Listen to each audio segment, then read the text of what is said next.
नमस्कार दोस्तों, स्वागत है आप सभी का आपके अपने YouTube चैनल नेहा सिंह सासनी में। आज हम बात करेंगे पदोन्नति के लिए टेट या सीटेट के लिए सुप्रीम कोर्ट में एक फैसला पेंडिंग था जो आज आ चुका है। दोस्तों, ये कई सारे राज्यों से केस डाला गया था सुप्रीम कोर्ट में, जिसपे आज फाइनल फैसला आया है कि क्या पदोन्नति के लिए टेट या सीटेट अनिवार्य है, अन्यथा नहीं। क्या उसके बिना पदोन्नति संभव है, अन्यथा नहीं।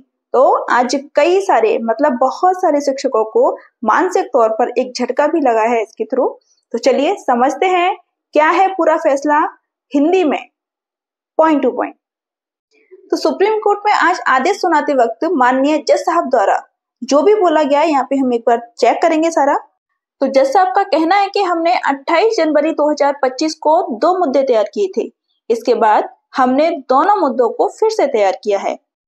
पहला मुद्दा ये था कि क्या राज्य इस बात पर जोर दे सकता है कि अल्पसंख्यक शिक्षण संस्थानों में नियुक्ति पाने के इच्छुक शिक्षक को टेट उत्तीर्ण करना होगा।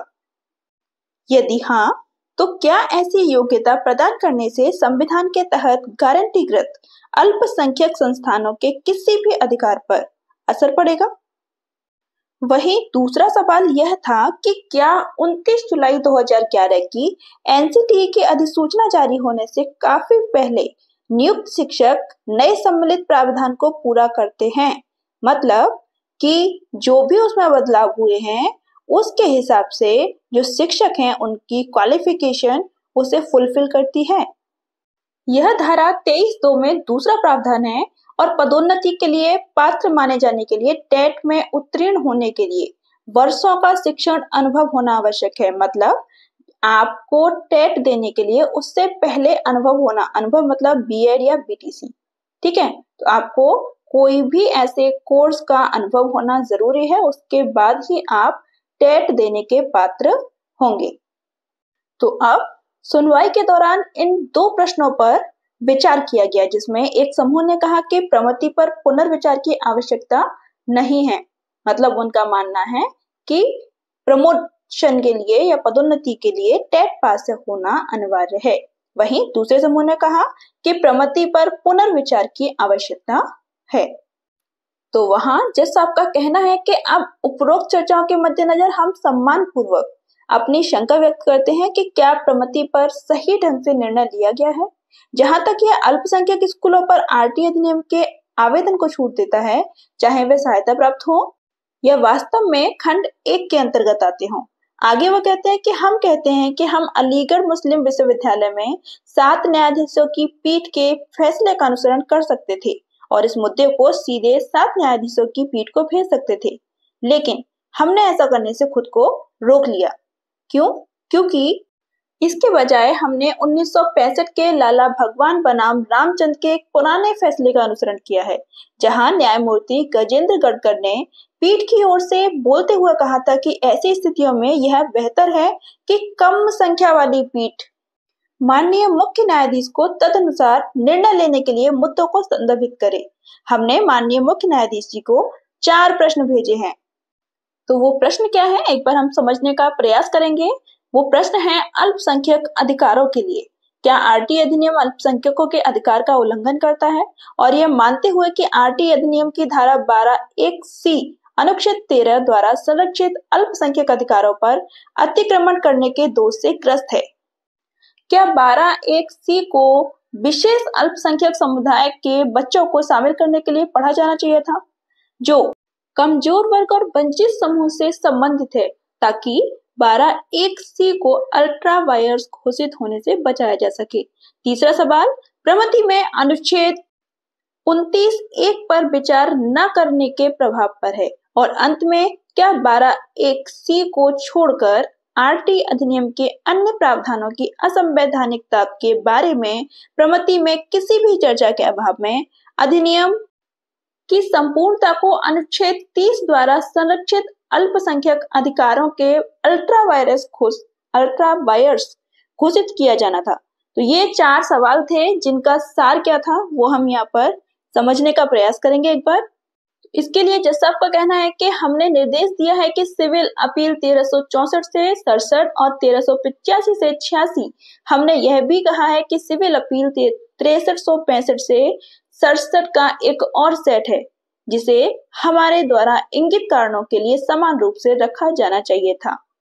अब आदेश के दूसरे पहलू पर सेवारत शिक्षकों के लिए टेट की प्रयोज्यता पर हमने स्पष्ट शब्दों में माना है कि नियुक्ति के इच्छुक लोगों और पदोन्नति द्वारा नियुक्ति के इच्छुक सेवारत शिक्षकों को हालांकि टेट उत्तीर्ण करना होगा, अन्यथा उन्हें अपनी उम्मीदवारी पर विचार करने का कोई अधिकार नहीं होगा। लेकिन साथ ही हमने जमीनी हकीकत और व्यावहारिक चुनौतियों को ध्यान में रखा है और यहीं पर हमने अनुच्छेद 142 के तहत कुछ निर्देश जारी किए हैं। ऐसे सेवारत शिक्षक जिनकी भर्ती आरटीई अधिनियम के आगमन से बहुत पहले हुई थी और जिन्होंने 2 या 3 दशकों से अधिक की अपनी सेवा कर ली है, मतलब जिन शिक्षकों को 20 या 30 साल अपनी सेवा में हो चुके हैं और वो बिना किसी गंभीर शिकायत के अपने छात्रों को सर्वोत्तम क्षमता के अनुसार शिक्षा प्रदान कर रहे हैं। ऐसे शिक्षकों की दुविधा को ध्यान में रखते हुए हम 142 का आह्वान करते हैं और निर्देश देते हैं कि जिन शिक्षकों की आज की तारीख में 5 साल से कम की सेवा शेष है, वे टेट उत्तीर्ण किए बिना सेवानिवृत्ति की आयु प्राप्त करने तक सेवा में बने रह सकते हैं। मतलब केवल वही शिक्षक बने रह सकते हैं जिनकी 5 साल शेष हैं सेवा के, मतलब रिटायरमेंट के।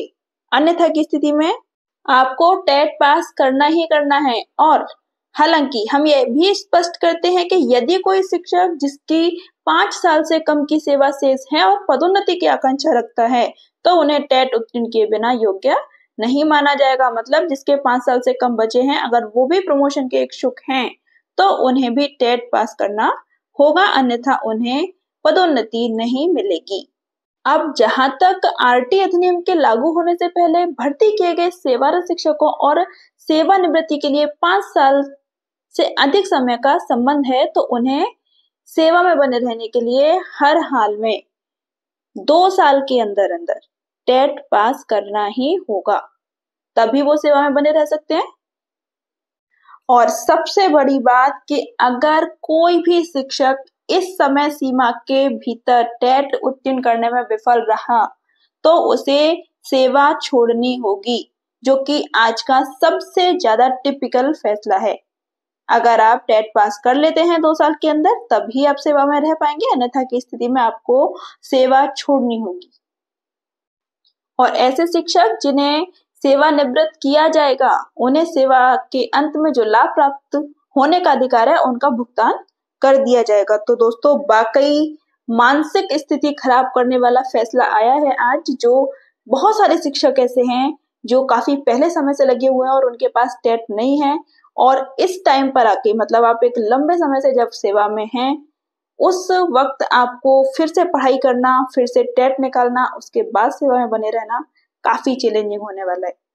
अब सेवा के अंत में भी जो लाभ आपको मिलने वाले हैं, उसके लिए भी आपको एक अर्हता प्राप्त करनी है। मतलब उसके लिए भी जो समय अवधि है, अगर आप उसे पूरी करते हैं तभी आपको वो लाभ मिलेंगे, अन्यथा की स्थिति में वो लाभ भी आपको नहीं मिलेंगे, उनसे भी आपको वंचित कर दिया जाएगा। तो दोस्तों, ओवरऑल अब आपके पास एक ही विकल्प है, केवल और केवल टेट पास करना, अन्यथा की स्थिति में सेवानिवृत्त होना। ठीक है, तो बहुत बड़ा चैलेंज है, सबको करना है, बहुत जल्दी करना है, क्योंकि केवल 5 साल से कम समय जिनके पास है, वही लोग सेवा में रह पाएंगे। तो उम्मीद है कि सभी शिक्षकों की नौकरी बनी रहे, वो समय से अपना टेट पास कर लें, क्योंकि अब एक ही विकल्प बचा है।